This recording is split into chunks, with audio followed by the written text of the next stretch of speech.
le non-respect du double degré de juridiction qui me gêne. Tout me gêne dans cette affaire. Oui, non. À commencer d'abord par cette composition du tribunal. Il faut le dire, il ne faut pas hésiter à le dire.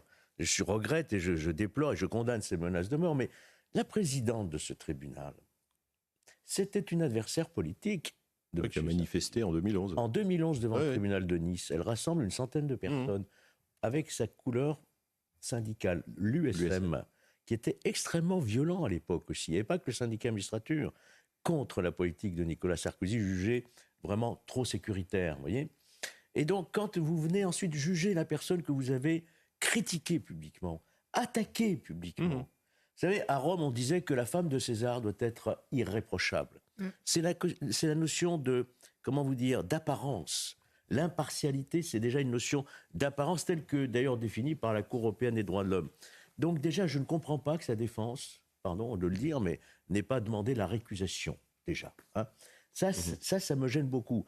Ensuite, on a piétiné non seulement le double degré de juridiction, mais on a piétiné la charge de la preuve qui incombe à l'accusation. Là, on dit à Nicolas Sarkozy, prouvez que vous ne saviez pas. Vous, d'après nous, vous ne pouviez pas ne pas savoir. Mais enfin, je ne peux pas rapporter de preuves négatives, ça n'existe pas. On a piétiné la charge, la preuve, le principe de culpabilité, je disais la nécessité des peines, le double degré de juridiction, la nécessité de la peine.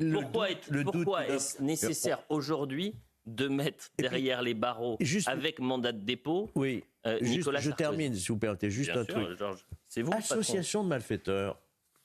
Et l'association de malfaiteurs, c'est une association, un groupement d'individus qui se réunissent pour commettre des méfaits, on est d'accord. Mais là, c'était qui? C'était un ministre et des collaborateurs. C'est fonctionnel, leur association. Ce sont des ministres et des collaborateurs. Ils ne se sont pas créés pour commettre des méfaits.